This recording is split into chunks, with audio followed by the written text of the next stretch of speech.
que Dios nos habla hoy, ¿verdad? Porque sabemos que nosotros solamente somos un instrumento, ¿verdad? Para que la palabra cobre vida. La palabra está escrita, pero en el momento que se pronuncia, bueno, la palabra es viva y es eficaz.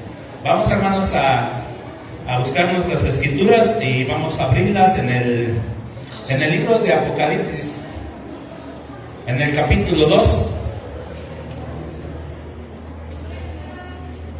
Vamos a leer el verso 1 al 7 solamente. Cuando lo tengan pueden decir un amén. Es un libro muy conocido como el libro de Revelación, pero muchos lo conocemos como el libro de Apocalipsis, el último libro de las Escrituras. Gente dice que este libro es difícil, pero pues, es conocido como la revelación de Jesús. Jesús ya está revelando todos sus misterios a través de ella. Y dice que bienaventurados los que leen este libro, ¿verdad? Nada más por leerlo hoy vamos a recibir una bienaventuranza.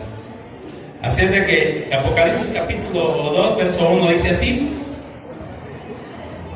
Dice la palabra de Dios en el nombre del Padre, del Hijo y del Espíritu Santo. Escribe al ángel de la iglesia en Éfeso, el que tiene las 7 estrellas en su diestra y el que anda en medio de los 7 candeleros de oro, dice esto: yo conozco tus obras, tu arduo trabajo y paciencia, y que no puedes soportar a los malos, y has probado a los que se dicen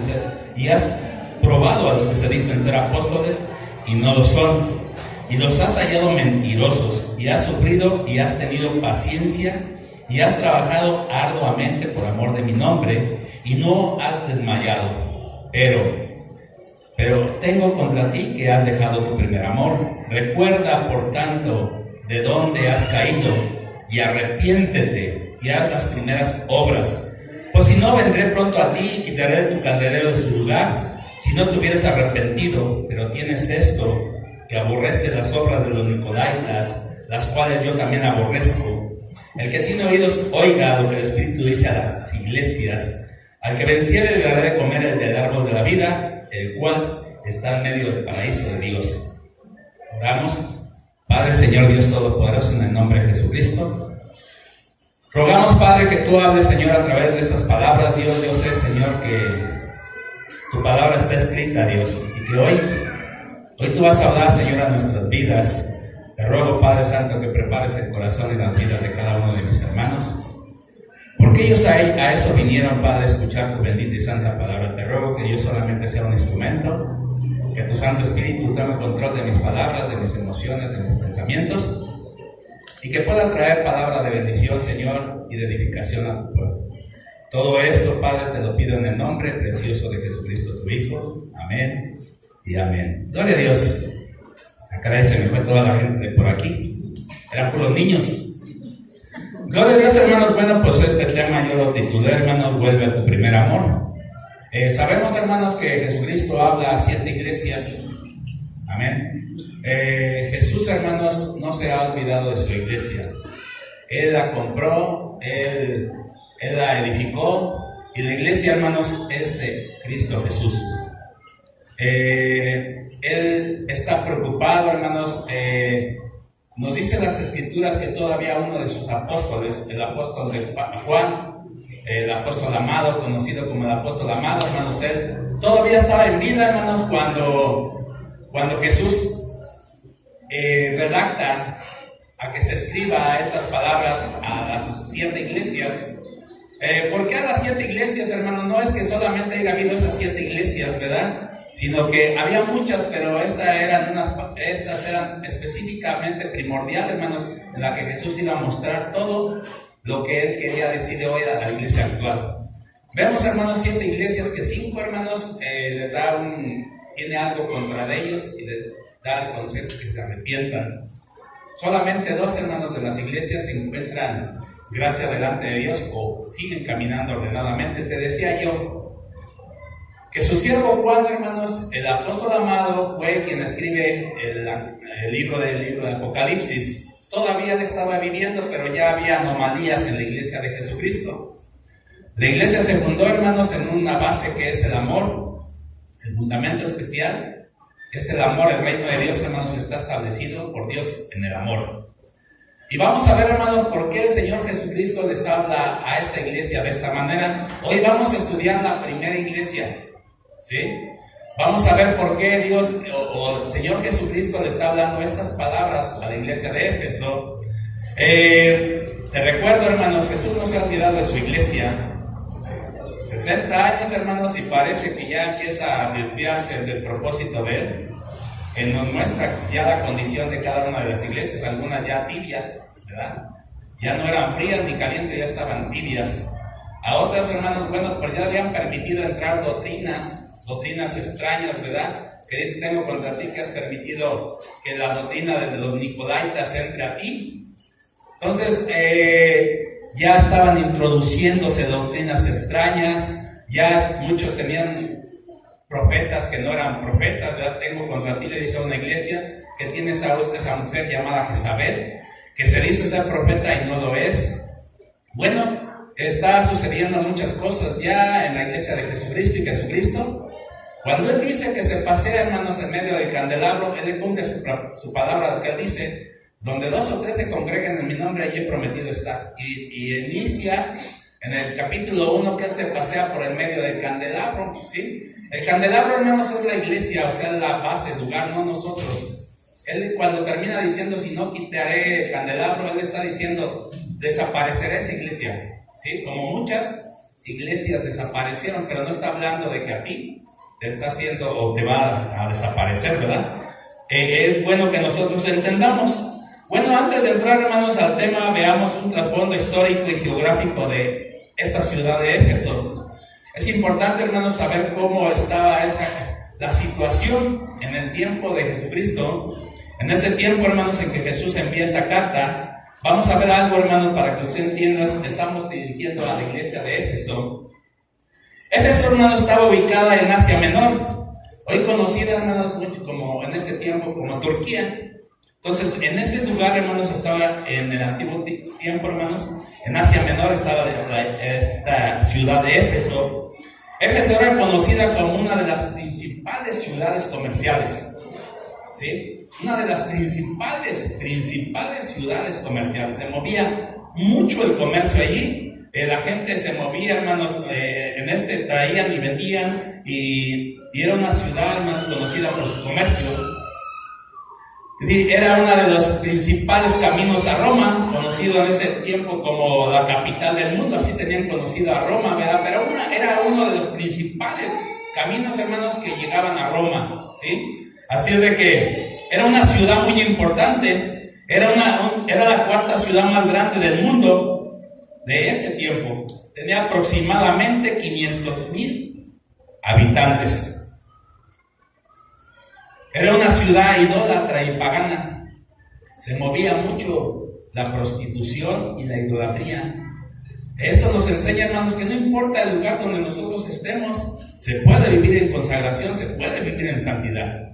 Hubo gente, hermanos, en esta ciudad que se guardaron delante de Dios, ¿verdad? Tú vas a ver, hermanos, qué es lo que Jesús les dice, qué es lo que Dios les reprocha. Pero sin embargo, hermanos, toda esa iglesia, hermanos, se guardó de toda la historia pagana, religiosa e idólatra, y toda la corrupción de prostitución que se movía en esa ciudad. Sin embargo, la iglesia, hermanos, ahí estaba establecida. Dice que era una ciudad idólatra y pagana. Era conocida Éfeso por el templo de Diana, la de los Efesios, o conocida como Artemis, la diosa de la fertilidad. Entonces conocen las escrituras en Hechos de los Apóstoles, hermanos, donde Pablo batalló mucho, ¿verdad? Porque eran idólatras conocidos, hermanos. Ellos tenían a Diana, la cazadora, o a esta Diana de Artemis, como la diosa de la fertilidad, hermanos, y tenía infinidad de seguidores. Y cuando Pablo llega, hermanos, ahí dice que hay un problema, ¿verdad? Porque de repente Pablo empieza a hablar contra la idolatría, y todos los que hacían idólatras de esas templecillos de Diana, bueno, pues el negocio empezó a bajar y empezaron a levantarse en contra, a protestar en contra de todas las enseñanzas de Pablo, porque Pablo venía diciendo que todo eso no era agradable delante de Dios. Dice que tanto que todos esos se unieron, hermanos, todos esos esas personas y empezaron a levantarse en contra de Pablo, y dice que duraron 2 horas gritando: Diana es la diosa de Éfeso. Y bueno, pues vamos a conocer más de esto. Dice que en este templo era conocido como una de las 7 maravillas del mundo antiguo. Este templo, hermano, de Diana era conocido como una de las 7 maravillas del mundo antiguo. Ya te has de imaginar, dice la historia, hermanos, que medía 120 metros de altura ese templo, y tenía 120 columnas de 12 metros alrededor de ella. Era un templo, hermanos, majestuoso en ese tiempo, conocido como la 7ª maravilla del mundo antiguo. Y no solamente eso, hermanos, también tenía un teatro, o conocido como un estadio, ¿sí?, con la capacidad de 50,000 personas. Tenía un estadio grandísimo, hermanos. ¿Te imaginas tener un templo de esa manera y tener un estadio, hermanos? Quiere decir que había mucho dinero, se movía mucho dinero en ese lugar. También tenía, hermanos, la biblioteca más grande del mundo de ese tiempo. Solamente, hermanos, que ellos se inclinaban mucho en libros de hechicería y de brujería, tanto que cuando Pablo llega y les predica, hermanos, dice que todavía los creyentes tienen todo ese tipo de literatura, y dice que tenían miles y miles de pesos, hablando en este tiempo, hermanos, invertidos en puros libros de hechicería y de brujería. Imagínense ustedes la biblioteca más grande del mundo lleno de este tipo de literatura. ¿Qué significa Éfeso, hermanos? Significa amada, doncella, escogida. Es muy importante, ¿verdad? Que una interpretación que el Señor le da a cada una de las ciudades. Se inició, hermanos, la predicación en la ciudad de Éfeso por medio de un hombre muy elocuente llamado Apolos. Cuando Pablo llegó, hermanos, Apolos ya estaba predicando en la ciudad de Éfeso. Él empezó, hermanos, Apolos se cree, hermanos, que era un discípulo de Juan, y tenía las enseñanzas, hermanos, de Juan el Bautista, y empezó, hermanos, a predicar, hermanos, el bautismo de Juan, pero no conocían, hermanos, el bautismo del Espíritu Santo. Cuando Pablo llega, hermanos, dice que entonces él les pregunta: ¿por qué fueron bautizados? Dice: ni siquiera sabemos que hay bautismo del Espíritu Santo. Y entonces Pablo, hermanos, después de que Apolos inicia la predicación en la ciudad de Éfeso, entonces, hermanos, la continúa el apóstol Pablo, levanta, hermanos, se inicia esta iglesia, hermanos, se inició con 12 personas, según Hechos capítulo 19, menciona, hermanos, que con 12 personas se inició la iglesia de Éfeso. La historia nos dice, hermanos, que el apóstol Pablo dedicó 3 años en la instrucción o en la enseñanza de la palabra de Dios en Éfeso. 3 años, hermanos, estuvo Pablo presente, dirigiendo, hermanos, después de Apolo, la iglesia de Éfeso. Y después, hermanos, según la historia, dice que él estableció a Priscila y Aquilas. Muchos piensan en el nombre, ¿verdad? ¿Qué nombres? Bueno, son nombres que luego muchas veces Dios nos deja para que no se lo pongamos a nuestros hijos. Priscila o Aquilas. Y muchos no saben quién es Priscila y quién es Aquilas. Muchos dicen: bueno, Priscila es hombre o es mujer. Siempre que se menciona Priscila, hermanos, se menciona primero. Por ello se cree que la iglesia Pablo estableció a una mujer como pastora. Era Priscila, hermanos, la que precedía a la iglesia de Éfeso. Y Aquila, su esposo, bueno, pues él lo apoyaba. Pero después, en los últimos tiempos, hermanos, según la historia, dice que Pablo establece a Timoteo como pastor de Éfeso. No sabemos, hermanos, si todavía Timoteo es el pastor en el tiempo en que es redactada esta carta. Bueno, todo esto, hermanos, solamente se lo digo como inicio de la predicación, pero ahorita vamos a ver. Yo creo que ya vas entendiendo, hermanos. Ya viste cómo era una ciudad, te la imaginaste, comercial, hermanos, donde mucha gente se mueve en el comercio, traen y venden y compran, ¿verdad? Y ya sabes, hermanos, el templo que tenían. Eso te dice de una idolatría, ¿verdad? Hoy te podemos poner ejemplo la basílica. Gente idólatra, hermanos, hacia dicha deidad, ¿verdad? Nos damos cuenta, hermanos, por medio de toda esta historia, este trasfondo, para ir conociendo lo que Jesús trata de hablar, hermanos. La carta, hermanos, es dirigida por Cristo Jesús. Él es quien la empieza a redactar diciéndole, escribe al ángel de la iglesia. Es escrita entonces por Juan, hermanos. Juan empieza a escribir cada carta, hermanos, de lo que Jesús quería hablar a cada una de las iglesias. Me imagino que un rollo, ¿verdad? En ese tiempo, una carta, era un rollo que llevaba un sello y llegaba a la persona y dirigida por Cristo Jesús. No sé, Juan, si les decía, esta carta va dirigida a ti, dándosela al pastor, hablando del ángel de la iglesia de Éfeso, no se está refiriendo a un ángel, sino se está refiriendo a un pastor. Es preocupante, hermanos. Yo no sé, siempre he pensado si Dios hablara o me mandara una carta diciéndome qué bueno estoy haciendo o qué es lo que estamos haciendo mal como la iglesia de Dios en mi esperanza. Bueno, pues en este caso, la carta era dirigida al pastor. Y le empezaba a decir, hermanos, todo lo que el Señor estaba viendo.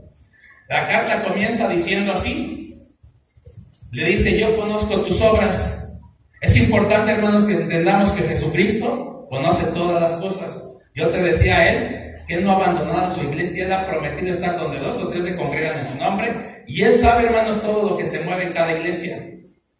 Porque Él, hermanos, hoy no está limitado como en el tiempo antiguo, cuando Él vino en su carne, ¿verdad? Él no podía estar en Samaria y estar en Jerusalén. Pero hoy Él está donde 2 o 3 se congregan en su nombre, hermanos, y Él sabe todo lo que sucede en su iglesia, porque es la iglesia que Él ha comprado a precio de sangre.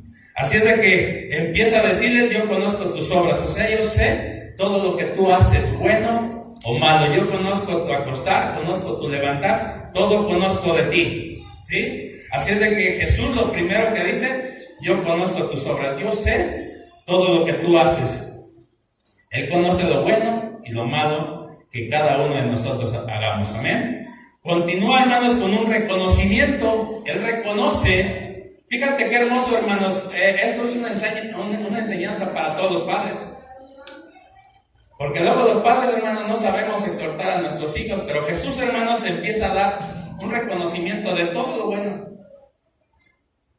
Y los padres, hermanos, empiezan diciendo todo lo malo del niño y al último, hijo, te amo, ¿verdad? Como que somos contrarios. Jesús empieza, hermanos, con un orden bien establecido. Hace un reconocimiento diciendo, yo conozco tu arduo trabajo. Era una iglesia, hermanos, muy trabajadora. Jesús, hermanos, está diciendo, yo conozco tu arduo. No dice tu trabajo. Él dice, yo conozco tu arduo trabajo. ¿Sí?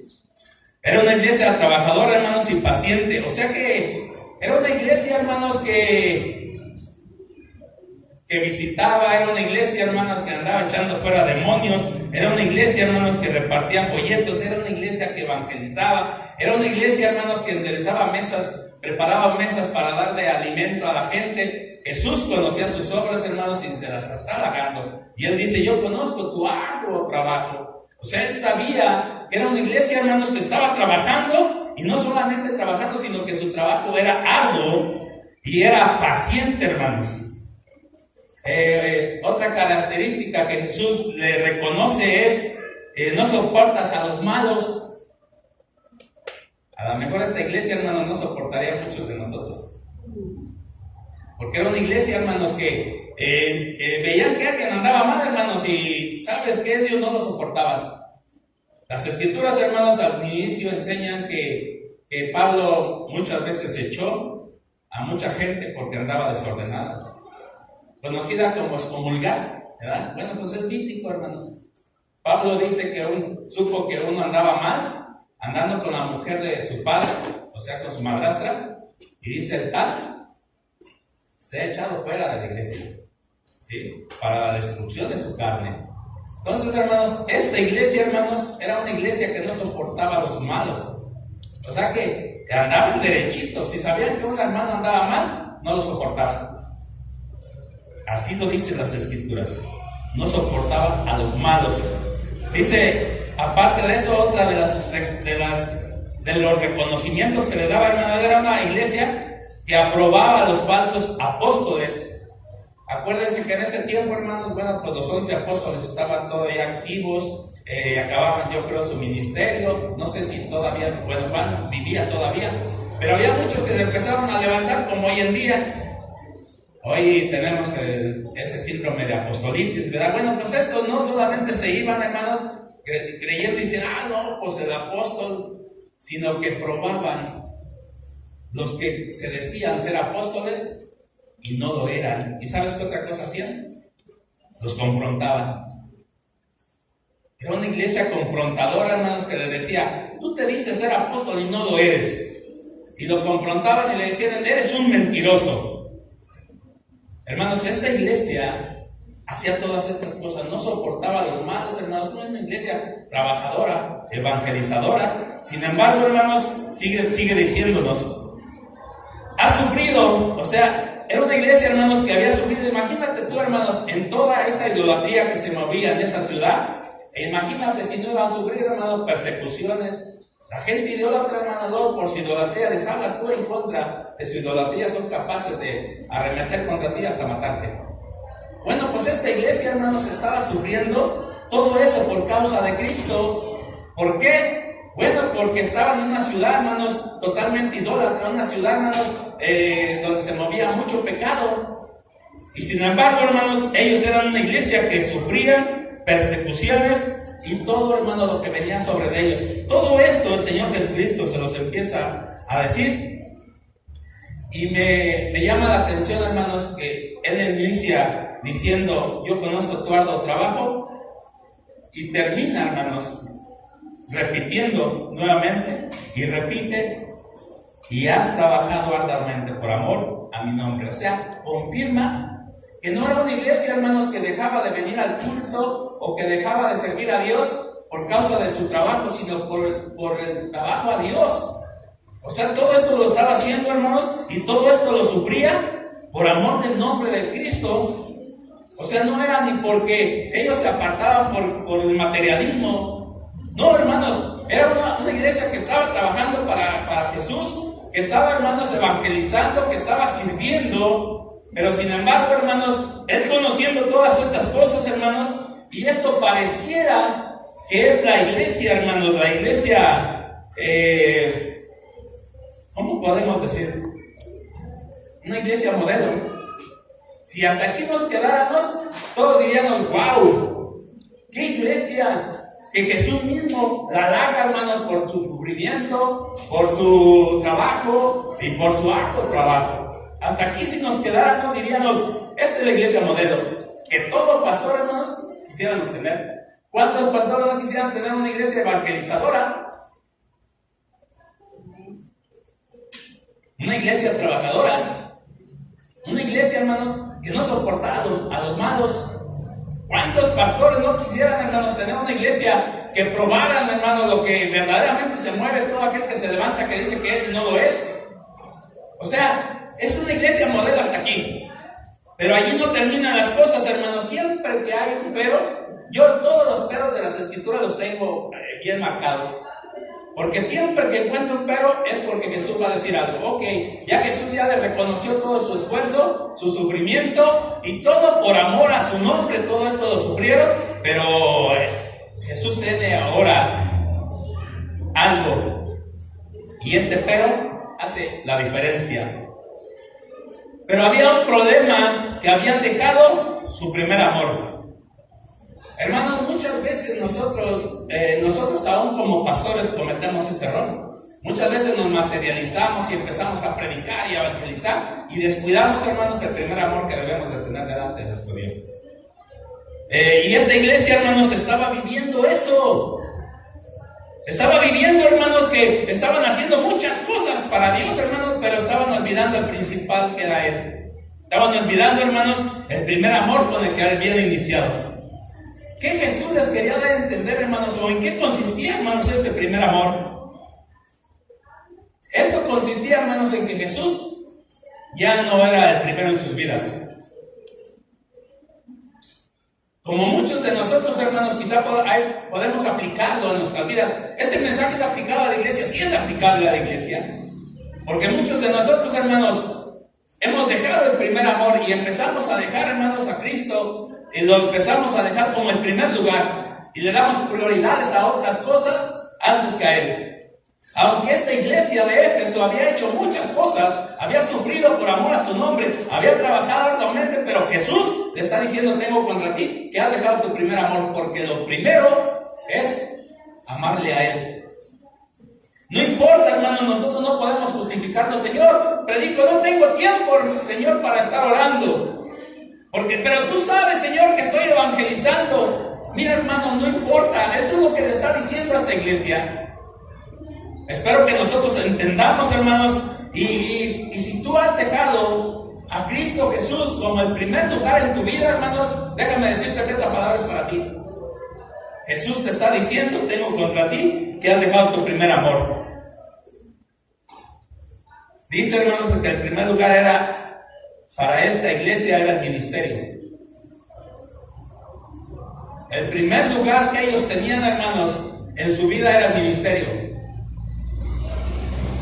El primer lugar, hermanos, eran las obras que ellos hacían. Y hacían obras buenas.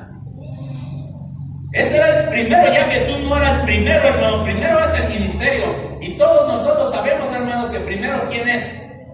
Es Dios. Antes que todas las cosas. Pero esta iglesia, hermanos, estaba cometiendo ese error. Dejaron a Jesús como el primero del lugar de su vida y empezaron a poner el ministerio como el primer lugar. Empezaron a poner, hermanos, sus obras en primer lugar. Empezaron a poner en primer lugar el servicio. Hicieron en primer lugar el trabajo. Aunque lo hacían, hermanos, por amor a su nombre, pero no lo hacían por amor a Él. Muchos de nosotros podríamos decir, hermanos, que amamos nuestro trabajo, pero que aborrecemos a nuestro amo. ¿Cuántos de ustedes dicen: ah, no? Bueno, los que conocen a su amo personalmente, porque hay empresas que los patrones ni siquiera se dan a conocer. Pero tú puedes servirle a una persona, hermanos, y aborrecer a tu amo. Tú puedes trabajar arduamente para él, pero puedes aborrecer a tu patrón. Esto es lo que la iglesia estaba haciendo, hermanos. Trabajaba feliz y todo eso, hermanos, pero ya estaban quitando a Jesucristo como el primer lugar de su vida. Recuerda, hermano, que el Señor quiere que lo amemos antes que todas las cosas. Jesús mismo lo dijo y lo enseñó. Y dijo: oye, aquel que quiera más a padre, a esposa, a hermanos, a hijos, más que a mí, el tal no es digno de mí. Jesús mismo lo dijo, hermano. ¿Por qué? Porque primero está Jesús, aunque tu esposo. Mira, hermano, se escucha mal, pero muchas veces las mujeres, sus esposos no los dejan ir a la iglesia. Tú tienes que obedecer a tu esposo siempre y cuando no contradiga las escrituras. Porque primero es Dios o tu esposo. Dios. Anteriormente, hermano, las hermanas decían: ay, vengo, mi esposo no quiso que viniera, hermanos. Ellas iban, hermano, a su casa y no sabe lo que les esperaba. Pero sin embargo, hermanos, Dios nos enseña que tú debes de amar más a Jesús que a tu propio esposo, más a Jesús que a tus propios hijos, más a Jesús que a tus propios padres. ¿No está escrito? Sí está escrito. Jesús dice que hay aquel que ame más a otros, y muchos de nosotros, si amamos más a nuestro esposo, déjame decirte que tú estás olvidando tu primer amor que le tenías a Él, porque estás poniendo en segundo lugar a Cristo Jesús. Y Jesús quiere, hermanos, que Él ocupe el primer lugar en tu vida. Si tú amas a tus hijos, tienes que amar más a Jesús. Si tú amas a tus padres, tienes que amar más a tus padres. Eso es lo que el Señor enseña, hermanos, de que nosotros tenemos que amar, hermanos, más a nuestro Señor Jesucristo que a nuestra propia familia. En Marcos 3:3, hermanos, me gustaría que fuéramos, ahorita regresamos. Enseñanzas de Jesús. Marcos 3:3, hermanos, nos enseña, cuando el Señor Jesucristo llamó a sus discípulos, fíjate el orden.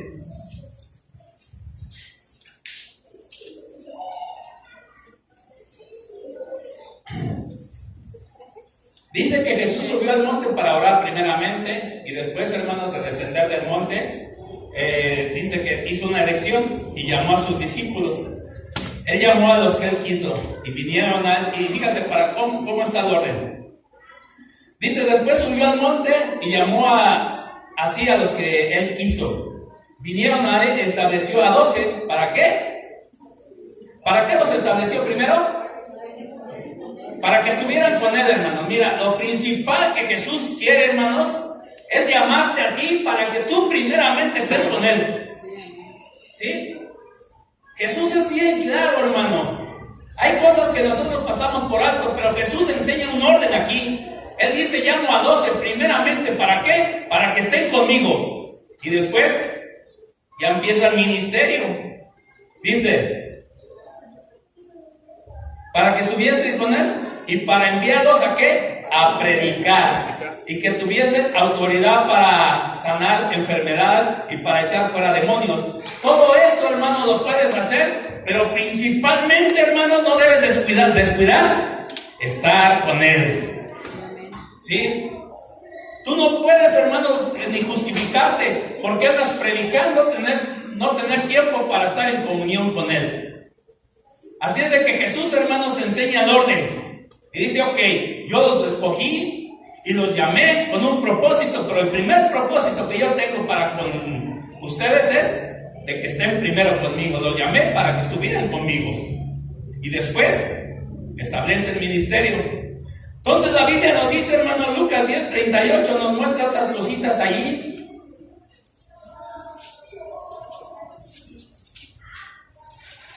Lucas 10:38. Fíjate, hermano.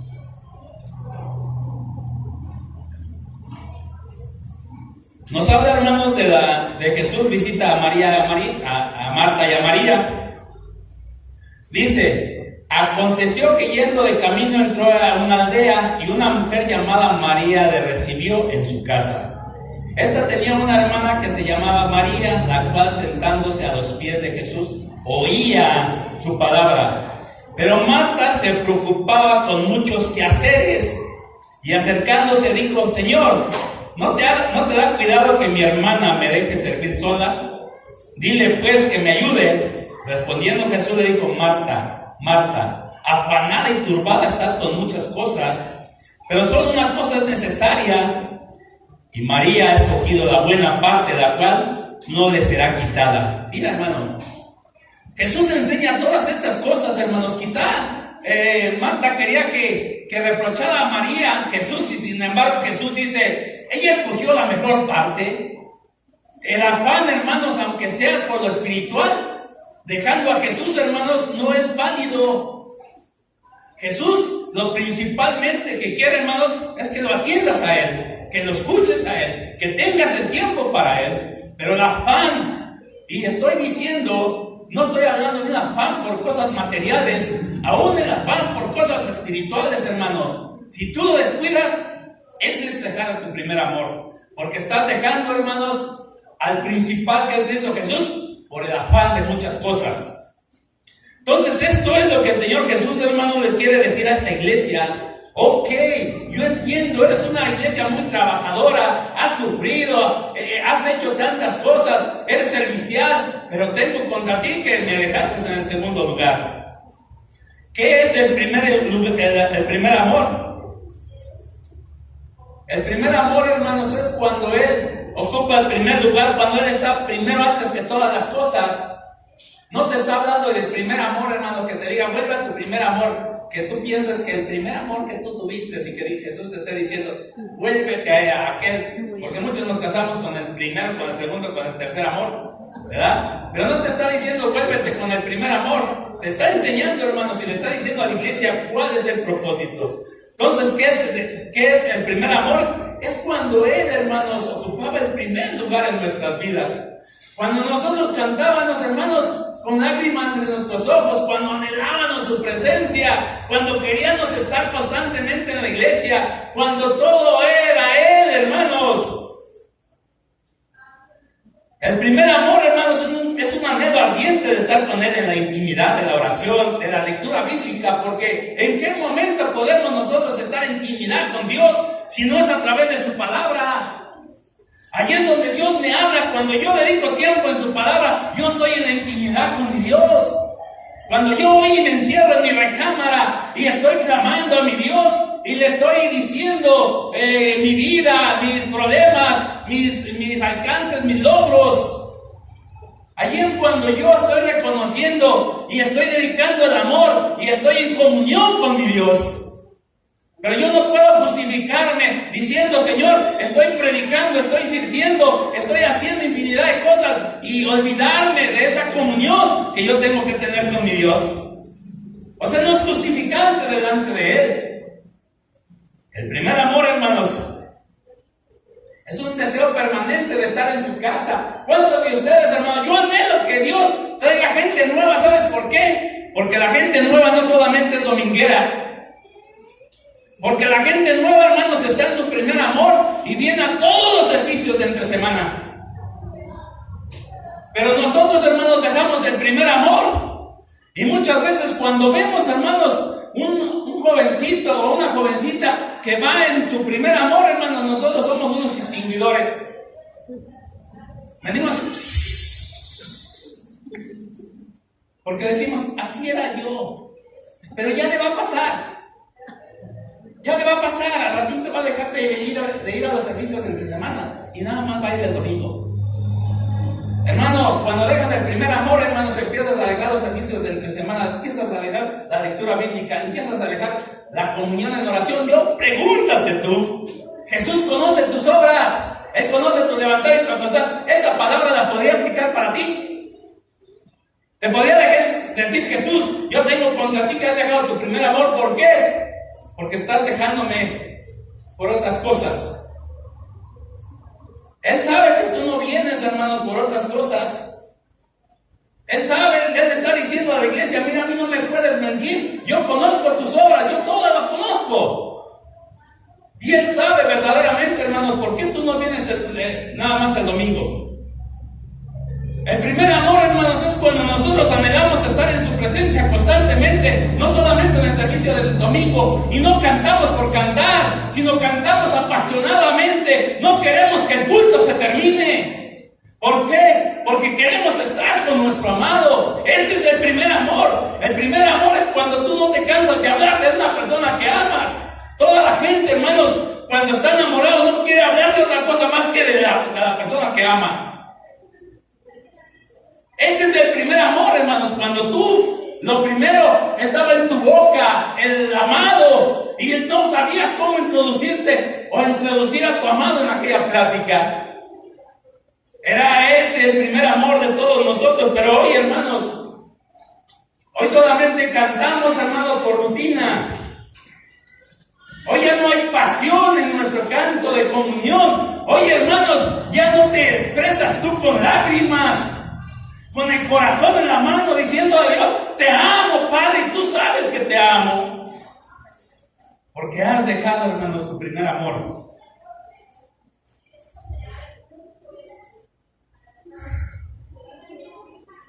Tenemos que, hermanos, ¿qué significa, hermanos, que hemos perdido nuestro primer amor? Es una pérdida de interés por estar con Él. Así es de que si tú, hermanos, has perdido el interés, pregúntate cuánto tiempo dedicas a la palabra de Dios, cuánto tiempo dedicas a la oración. Tú ya perdiste el interés, tú ya estás dejando tu primer amor y esta palabra es para ti. ¿Qué significa, hermano, haber perdido el primer amor? Es abandonar el primer amor que tuvimos por Él al principio. Ya lo abandonamos, hermanos, ese primer amor que nosotros tuvimos al principio. Ya se nos hizo como Juan Gabriel poniendo, dice que es mayor la costumbre que el amor. Venimos a la iglesia por costumbre, por rutina, pero no por amor. Es muy diferente venir por costumbre a la iglesia, hermanos, a buscar la presencia de Dios, a buscarlo por amor.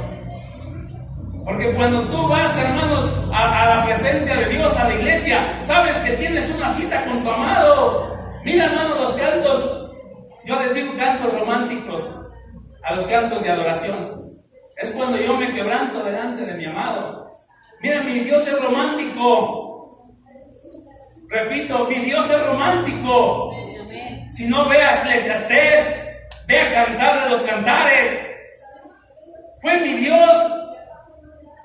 el que inspiró a ese hombre para que escribiera esas palabras. Mi Dios es romántico, mi Dios quiere que tú le ames con toda tu mente, con todas tus fuerzas, con todo tu corazón. Él quiere y te pregunta, ¿me amas? A Pedro le preguntó, ¿me amas más que todos estos? Y quizá a ti te diga, ¿me amas? Yo no sé en qué medida está tu amor, pero Él está en contra de esta iglesia porque habían descuidado esa comunión con su Dios. ¿Se puede perder el primer amor? ¿Se puede perder el primer amor? La respuesta es sí. Sí se puede perder ese primer amor. Pero ¿sabes qué? Se puede restaurar. Sí se puede perder ese amor. ¿Por qué? Porque quizá hubo un descuido. Pero se puede restaurar. Y a eso es a lo que Jesús está llamando a esta iglesia. A una restauración. Les está diciendo, es importante hacer esto, pero sin dejar de hacer aquello. Hay prioridades. Hay prioridades. ¿Cómo se puede restaurar ese nuevo amor? Jesús lo enseña. Y dice,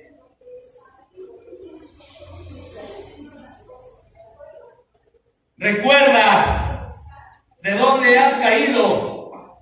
Jesús le está diciendo a la iglesia, hey, yo ya lo sé todo. Yo ya reconozco que eres trabajadora, que has sufrido, que has hecho esto. Pero tengo contra ti que dejaste tu primer amor. Pero restáuralo. ¿Cómo? Y Él dice, recuerda primeramente de dónde has caído. Esta palabra caído, hermanos, viene de una raíz, porque muchas palabras, hermanos, se derivan de diferentes raíces. Y esta palabra caído se deriva de una raíz griega que significa la palabra picto y significa caer. Pero se le da más específicamente, hermanos, a una palabra hebrea que significa pecto y significa desviar el corazón de su camino o desviar su curso. Ejemplo, si fuera la palabra picto, caído, significa que voy caminando y me caigo.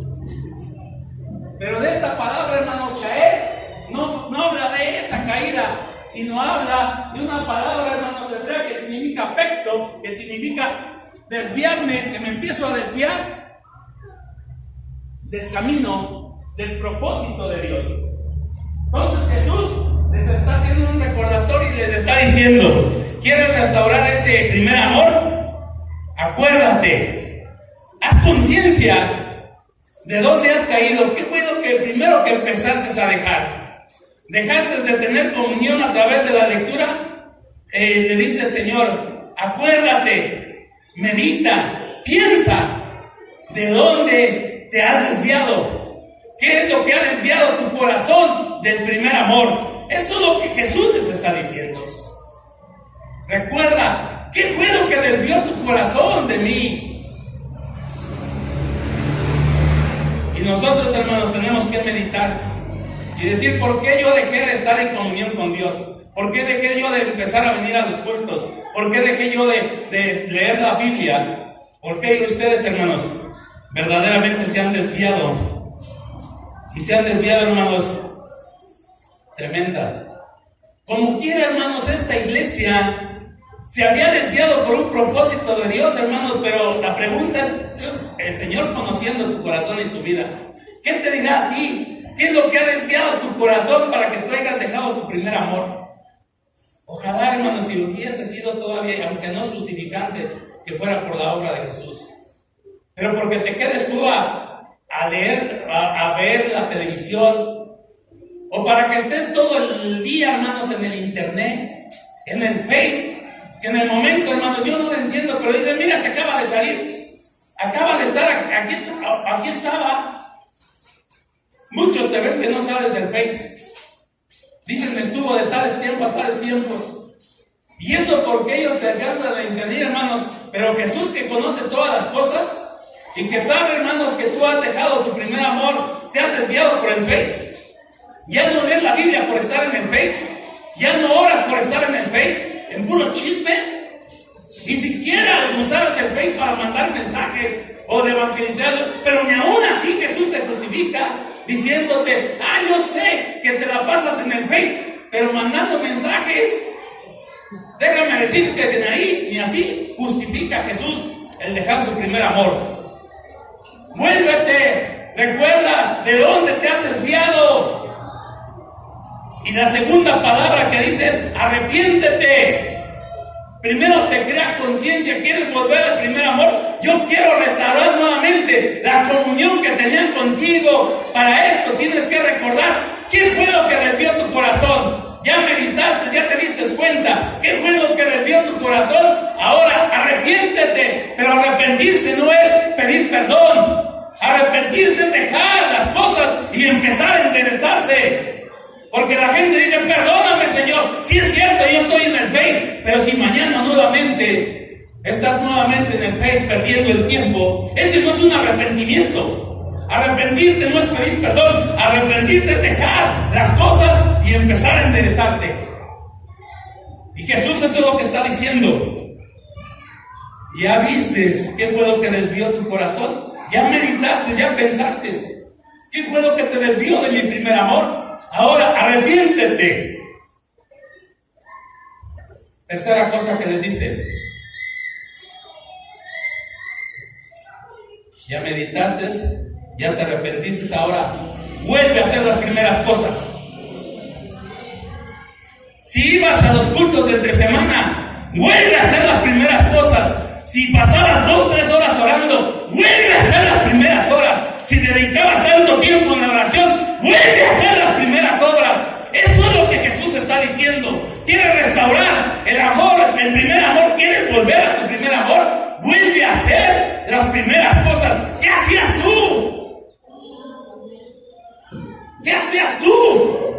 Y Jesús está diciéndole a esa iglesia: yo reconozco todo lo que tú haces, pero tengo contra ti esto. Y Jesús está diciendo, porque es aplicable para tu vida, diciéndote: vuelve a hacer las primeras cosas. ¿Qué hacías tú? No te cansabas de hablar de tu amado, predicabas la palabra. ¿Cuánto tiempo hace que no predicas la palabra? Vuelve a hacer las primeras cosas, dice Jesús. Si no, hay consecuencia. Quitaré tu candelabro, le está diciendo esa iglesia. Así como has visto muchas iglesias desaparecer, también yo desapareceré esta iglesia.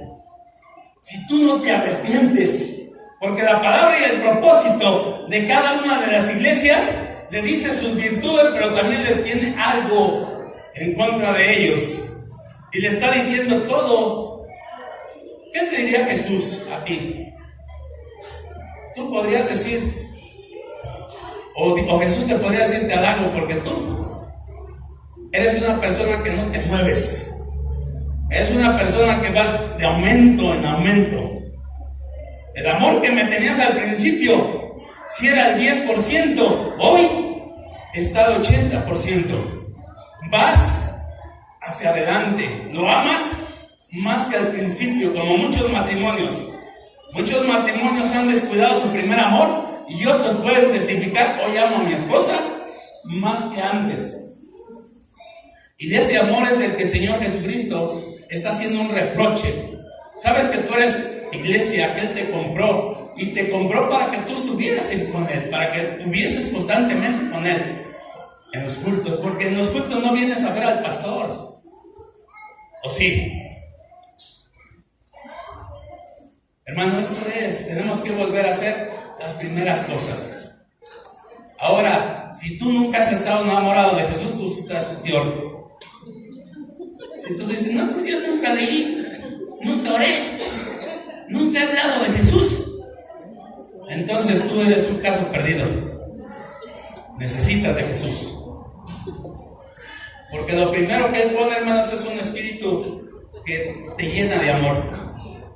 Él pone su Espíritu Santo, dice que el fruto del Espíritu Santo es ¿qué? Amor como primicia. Hermano, debemos de entender que el amor es el fundamento del reino de Dios.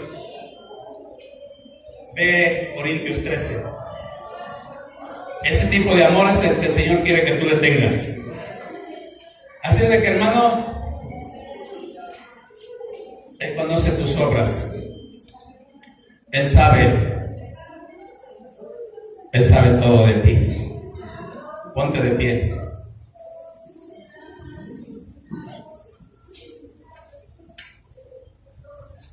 Les repito, muchos de ustedes viven del pasado. Yo era, yo hacía, yo tenía. ¿Y ahora qué eres? ¿Qué haces? ¿Qué tienes? Tú anteriormente tenías cargo, tenías ministerio. ¿Y hoy qué pasó contigo?